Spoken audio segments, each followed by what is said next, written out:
أعوذ بالله من الشيطان الرجيم بسم الله الرحمن الرحيم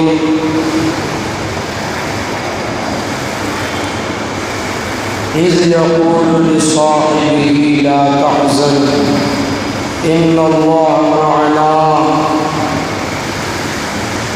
صدق الله المولانا العلي العظيم صدق رسوله النبي الكريم الأمين ونحن على ذلك من الشاهدين والشاكرين والحمد لله رب العالمين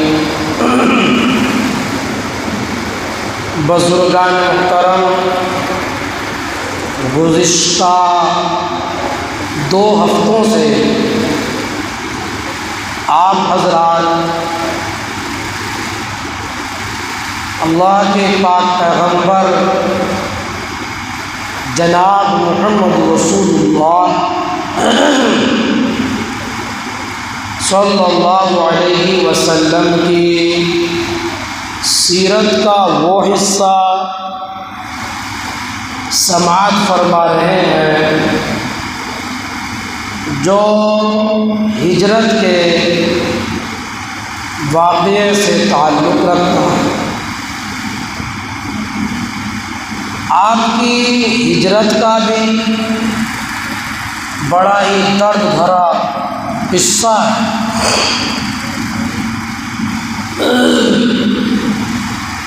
اور ہمارے لیے، امت کے لیے اہم پیغام ہے، اور نبی کی تو ساری ادائیں، سارے طریقۂ کار، ساری باتیں آپ کی 24 گھنٹے کی زندگی ہمارے لیے مشعل راہ ہے، نمونہ ہے۔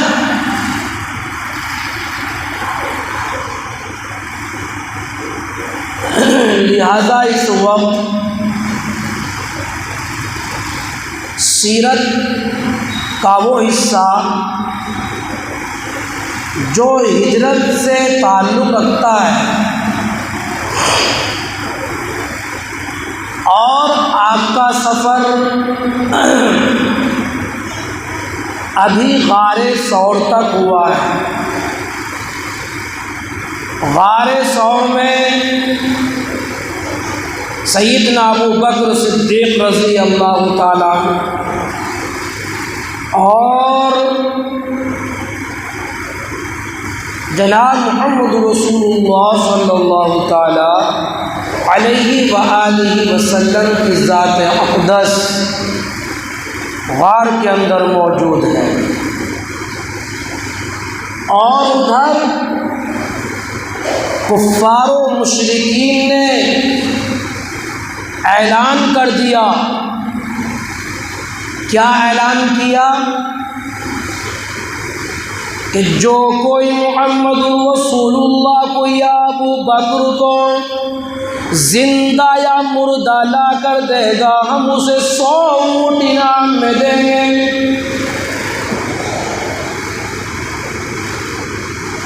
جس نے بھی محمد کو یا ابو بکر کو ہمیں زندہ لا کر دیا یا مردہ لا کر دیا، ہم اس کو 100 اونٹ انعام میں دیں گے۔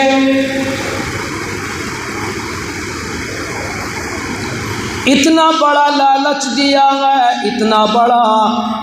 بڑا انعام کا وعدہ کیا ہے۔ چنانچہ کچھ حضرات اٹھے ہیں لالچی، لالچ میں آ گئے کہ محمد کو ہم پکڑ کر لائیں گے اور ہم 100 اونٹ انعام وصول کریں گے۔ انہی میں سے ایک سراقہ بن مالک بھی ہے کہ جو سراقہ بن مالک اللہ کے نبی کو پکڑنے کا ارادہ رکھتا ہے، آپ کا سر قلم کرنے کے لیے گیا ہے، آپ کو گرفتار کرنے کے لیے گیا ہے، ایک گھوڑے پر سوار ہو کر کے گیا، اور اس کے علاوہ بھی بہت سارے لوگ آپ کو تلاش کرنے کے لیے نکل گئے۔ وہ لوگ بھی نکل گئے جو کہ قدموں کے نشان کو دیکھ دیکھ کر کے تلاش کر لیا کرتے تھے، اور ادھر پہلے ہی غار کے منہ کے اوپر، غار کے دہانے پر اللہ رب العزت نے مکڑی کو حکم دیا، او مکڑی تو جالا پور دے، جالا اپنا پھیلا دے۔ ادھر کبوتری کو بھی حکم دیا کہ تو بھی انڈے لا، تو بھی اپنے انڈے ایک گھونسلہ بنا کر اس میں رکھ دے۔ خدا کی قسم ایسی ہوا، اور وہ لوگ جو قدم کے نشان دیکھ دیکھ کر تلاش کرتے آ رہے تھے، خدا کی قسم وہاں تک ہی پہنچ گئے، غار کے بالکل منہ تک پہنچ گئے، اور اب ابو بکر صدیق کو وہ دکھنا شروع ہو گئے، دیکھنے لگے۔ ابو بکر نے اپنی آنکھوں سے دیکھا کہ دشمن رسول باہر کھڑے ہوئے ہیں۔ ابو بکر صدیق نے اپنے نبی سے فرمایا، یا رسول اللہ، دشمنان اسلام یہاں پر آ گئے، یہاں پر پہنچ گئے۔ تو اللہ کے نبی نے یوں فرمایا، لا تحزن ان اللہ معنا۔ ابو بکر میرے یار، تو گھبرانا، غم نہ کر، رنجیدہ نہ ہو، اللہ ہمارے ساتھ ہے۔ ایسے ہی ہوا، خدا کی قسم، جب وہاں تک پہنچے، غار کے منہ تک پہنچے، جب انہوں نے دیکھا کہ مکڑی کا جالا بھی پھیلا ہوا ہے اور کبوتری نے انڈے بھی دیے ہوئے ہیں، تو لوگوں نے سوچ لیا کہ اگر محمد اس کے اندر جاتے تو خدا کی قسم مکڑی کا جالا بھی ٹوٹ جاتا۔ امیہ ابن خلف یوں کہتا ہے، ہمیں تو ایسا معلوم ہوتا ہے، ایسا محسوس ہوتا ہے کہ محمد کی پیدائش سے بھی پہلے کا یہ جالا پورا ہوا ہے، یہ جالا پھیلا ہوا ہے۔ آج اگر محمد ابو بکر غار کے اندر داخل ہوتے تو فوراً یہ جالا ٹوٹ جاتا۔ ایسا محسوس ہوتا ہے کہ اس کے اندر محمد داخل ہی نہیں ہوئے۔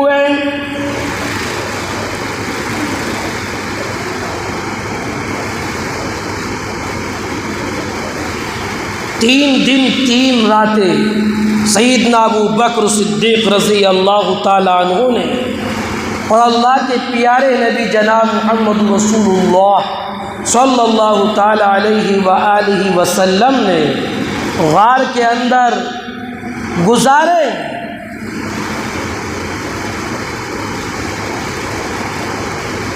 اور روزانہ غار پر آپ کی بیٹی اسما کھانا لے لے کر آیا کرتی تھی، روزانہ کھانا پہنچایا کرتی تھی غار کے اندر۔ اللہ کے نبی کی نظر اس کے چہرے کے اوپر پڑ گئی۔ اسما، یہ تیرے چہرے کے اوپر کہیں کے نشان آئے، تیرے چہرے کے اوپر کہیں کے نشان ہے۔ اسما نے کہا، یا رسول اللہ کچھ نہیں ہے، ویسے ہی ہے۔ اللہ کے نبی نے فرمایا، نا کچھ تیرے ساتھ ہوا ضرور ہے، تجھے کسی نے تکلیف ضرور دی ہے، بتا تو صحیح تیرے ساتھ کیا ماجرا ہوا۔ اسما نے یوں کہا، یا رسول اللہ، آپ کے جانے کے بعد ابو جہل ہمارے گھر پر آیا اور اس نے مجھ سے یوں معلوم کیا، بتا تیرا ابا کدھر گیا، تیرا نبی کدھر گیا، اور میں نے اس کو بتانے سے منع کر دیا تو اس نے مجھے اتنا مارا، اتنا اتنا مارا، میرے چہرے کے اوپر اتنے تماچے مارے، دیکھ لو یہ نشان میرے چہرے کے اوپر ہے۔ اللہ کے نبی نے اتنا سنتے ہی اللہ کے نبی کی آنکھوں میں آنسو آ گئے اور دعا کے لیے ہاتھ اٹھایا، دعا کے لیے ہاتھ اٹھائے، اے باری الہ ابو بکر کے گھرانے کو، ابو بکر کے گھرانے کی تمام تکالیف کو قبول فرما۔ ابو بکر کے پورے گھرانے نے میرے لیے بڑی تکلیفیں اٹھائی، بڑی مصیبتیں جھیلی، بڑی تکلیفیں برداشت کی، اور ابو بکر کے تو اتنے انگنت میرے اوپر احسانات ہیں کہ میں دنیا کے اندر تو ان کو نہیں چکا سکتا۔ میں نے سارے صحابہ کا بدلہ دے دیا، سارے صحابہ کے احسانات کا بدلہ دے دیا، لیکن ابو بکر کی ذات ایسی ذات ہے میں اس کا بدلہ دے ہی نہیں سکتا۔ دنیا کے اندر ابو بکر کا بدلہ میں نہیں دے سکتا، بلکہ قیامت کے دن وہ خود خداوند قدوسی اپنے ہاتھوں سے ابو بکر کو بدلہ دیں گے۔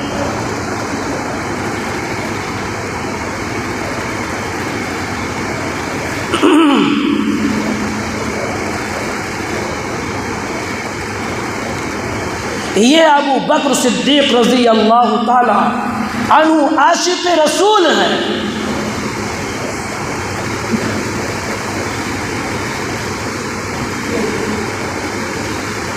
سیدنا عمر فاروق اعظم رضی اللہ تعالی عنہ نے ایک موقع پر یوں فرمایا، خدا کی قسم ابو بکر صدیق کا وہ مقام و مرتبہ ہے کہ اگر میری پوری زندگی کی نیکیاں، پوری زندگی کے نیک اعمال، پوری زندگی کے رمضان کے روزے، پوری زندگی کی نمازیں، قرآن کریم کی تلاوت، تمام کے تمام اعمال میں ابو بکر کو دے دوں اور ابو بکر صرف مجھے غار کی ایک رات کی نیکیاں مجھے دے دے، سودا سستا ہے۔ یعنی ابو بکر کی غار کی صرف ایک رات کی نیکی اور عمر فاروق کی پوری زندگی کی نیکی مقابلہ نہیں کر سکتی۔ یہ مقام و مرتبہ سیدنا ابو بکر صدیق رضی اللہ تعالیٰ عنہ کا ہے۔ غار سے باہر نکلتے ہیں، 3 دن 3 رات چھپنے کے بعد غار سے باہر نکلتے ہیں۔ ابو بکر صدیق رضی اللہ تعالیٰ عنہ نے اپنے غلام کو، عامر بن فہیرہ کو بلایا، اسے بھی اپنے ساتھ میں لیا، 3 ہوئے، سیدنا ابو بکر صدیق، اللہ کے نبی، اور ابو بکر اور عامر بن فہیرہ۔ اور یہ شناس لوگ جو تلاش کرتے پھر رہے تھے، وہ تلاش کرتے کرتے سیدنا ابو بکر صدیق رضی اللہ تعالیٰ عنہ تک پہنچ گئے، اللہ کے نبی تک پہنچ گئے۔ ایک نے معلوم کیا ابو بکر سے، او ابو بکر تم کون ہو؟ ابو بکر کو بھی نہیں جانتے، ان سے معلوم کیا کہ یہ جو تمہارے ساتھ میں یہ کون ہے؟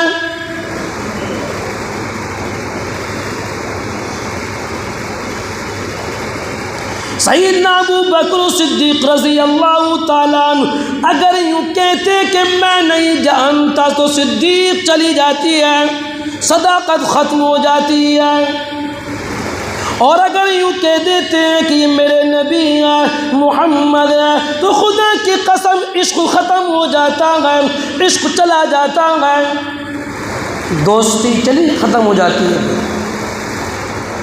اور محمد کی جان کو پھر خطرہ۔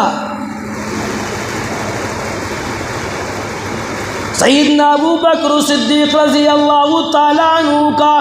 بڑا ہی اچھا جواب سنو، بڑا ہی نرالا جواب سنو، جھوٹ بھی نہیں ہے اور آپ کی جان بھی بچ جاتی ہے، صدیق کی صداقت بھی موجود رہتی ہے اور صدیق کا عشق بھی اپنی جگہ پر موجود رہتا ہے۔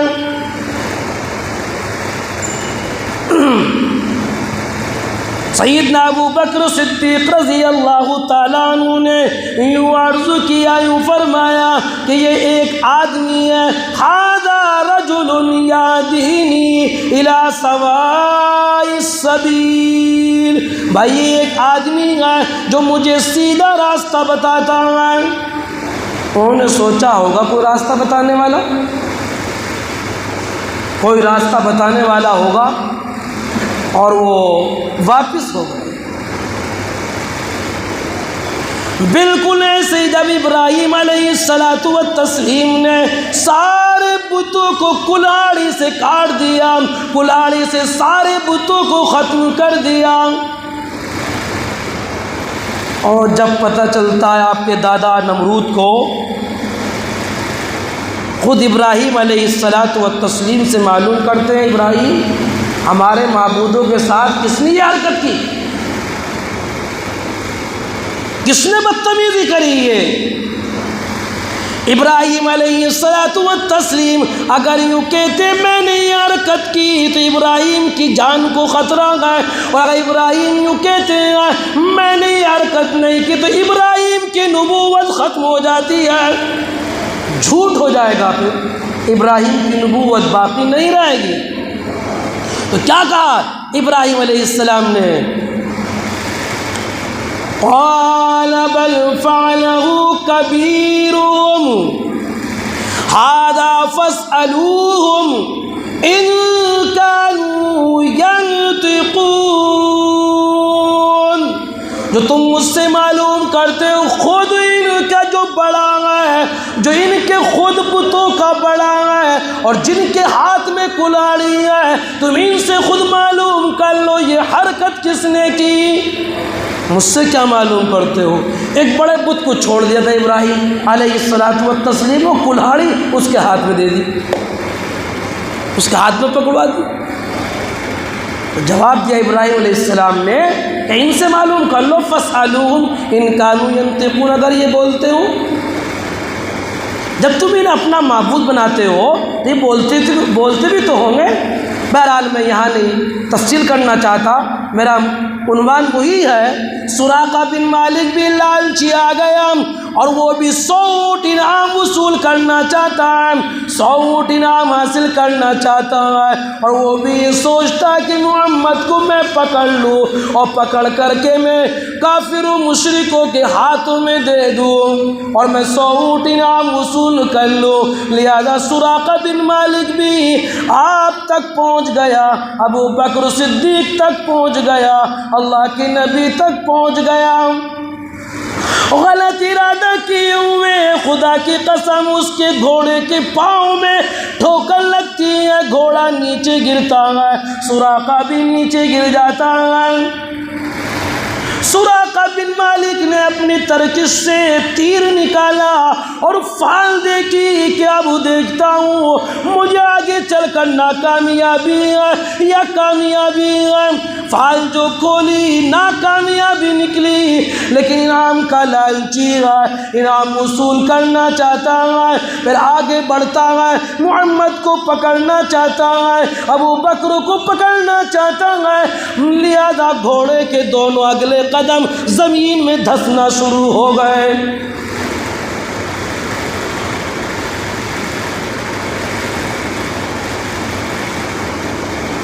3 مرتبہ حملہ کیا ہے سراقہ بن مالک نے، 3 مرتبہ بدنیتی کی ہے، اور تیسری مرتبہ میں جب اس کے گھوڑے کے اگلے پاؤں زمین میں دھس گئے، لہذا اگل دیا، سچ بول دیا، فوراً کہنے لگا محمد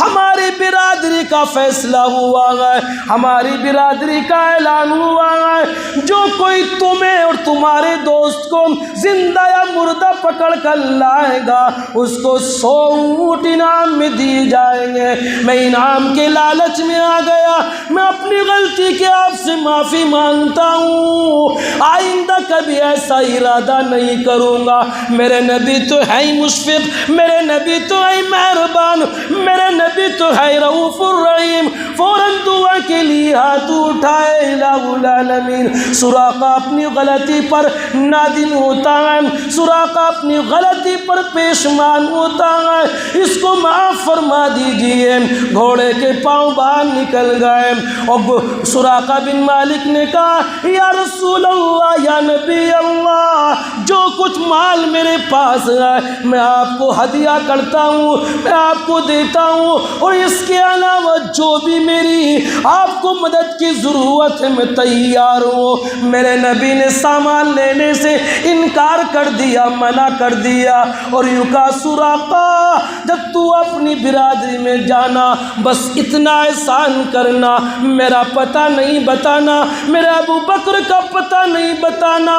کچھ بھی نہیں کہنا، محمد کہاں گیا، محمد کدھر ہے، ابو بکر کدھر ہے، ابو بکر کہاں ہے، ذرہ برابر بھی اس بارے میں اپنی برادری میں اظہار نہ کرنا، بس اتنا احسان کر دینا۔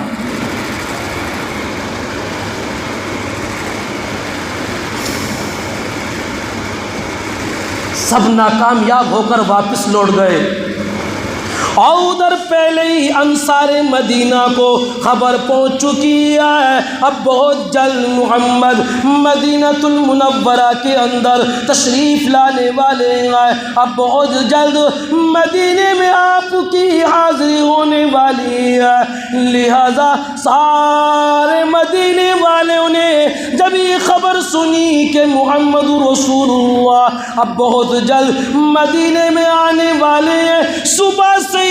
سارا مدینہ، مدینے کی ساری عورتیں، مدینے کے سارے بچے قبا تک پہنچتے ہیں، دوپہر ہو جاتا ہے، دوپہر کو واپس آ جاتے ہیں، اگلا دن ہوتا ہے، اگلے دن بھی پھر مدینے والے، مدینے کی عورتیں، مدینے کے بچے خوشیوں میں اچھل رہے ہیں، خوشیوں میں سمائے نہیں جاتے۔ خدا کی قسم بچہ بچہ خوش ہے، بچہ بچہ کی زبان پر محمد محمد ہے، ہر ایک کی زبان پر محمد ہے، اور رات تکتے رہتے ہیں، انتظار دیکھتے رہتے ہیں، کئی دن گزر جاتے ہیں، ابھی محمد کا قافلہ نہیں آتا، آنکھیں تھک گئی دیکھتے دیکھتے آنکھیں تھک گئی، روزانہ صبح سے آ کر قبا میں بیٹھ جاتے ہیں اور وہاں دیکھ کر نبی کا انتظار کرتے ہیں۔ وہ کالی کملی والا آمنہ کا در یتیم معلوم نہیں کب ہم اس کو دیکھیں گے، ہماری آنکھیں اس کو دیکھنے کے لیے بڑی ہی منتظر ہیں۔ لہذا وہ سمع آ ہی گیا، وہ گھڑی آ ہی گئی، وہ وقت آ ہی گیا، اور خدا کی قسم بنو قینقاع ایک قبیلے کا نام ہے، اس کا ایک فرد اپنے گھر کی چھت پر کھڑا ہوا ہے، یہودی قبیلے کا آدمی ہے، اور جیسے وہ چھت کے اوپر کھڑا اس نے دور سے دیکھا گرد و غبار اڑتا ہوا نظر آ رہا ہے، گرد و غبار اڑ رہا ہے۔ اس نے سوچا ہو نہ ہو آخری نبی آ گیا، مسلمانوں کا نبی آ گیا، اور اس نے اپنے گھر کی چھت کے اوپر کھڑے ہو کر اعلان کیا، اور مسلمانوں جس کا تمہیں مہینوں سے انتظار ہے وہ ذات آئی گئی ہے، جس ذات کا تمہیں مدتوں سے انتظار ہے، اور وہ تو دوپہر کو دیکھ کر جب دوپہر ہو گیا تھا وہ تو واپس مدینہ منورہ میں واپس آ گئے تھے۔ اعلان کی آواز گئی مدینۃ المنورہ کے اندر، اعلان ہوا ہے، یہودی نے اعلان کیا تمہارا نبی آ گیا، مسلمانوں دیدار کر لو اپنے نبی کا۔ لہذا جس کے کانوں میں یہ آواز پہنچی ہے، خدا کی قسم مدینے کی عورتیں چھتوں پر آ گئی، اپنے گھروں کی چھتوں پر آ گئی، وہ بچہ بچہ مدینے کا باہر نکل آیا، وہ خوشیوں میں ترانے گانے شروع کر دیے، خوشیوں میں ترانے پڑھنے شروع کر دیے۔ طلع البدر علینا من ثنیات الوداع وجب الشکر علینا ما دعا للہ دعا۔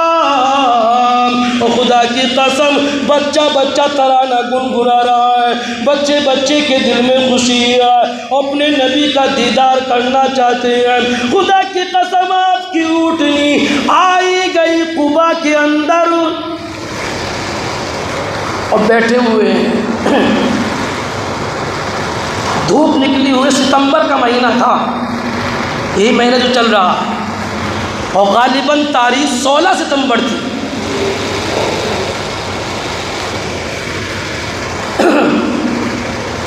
ستمبر کا مہینہ تھا، گرمیوں کا موسم تھا، آپ کی اونٹنی آ گئی، آپ بیٹھے ہوئے، آپ کے اوپر سایہ کیا ہوا ہے۔ ابو بکر صدیق رضی اللہ تعالیٰ عنہ کی داڑھی کے بال کچھ سفید ہو گئے،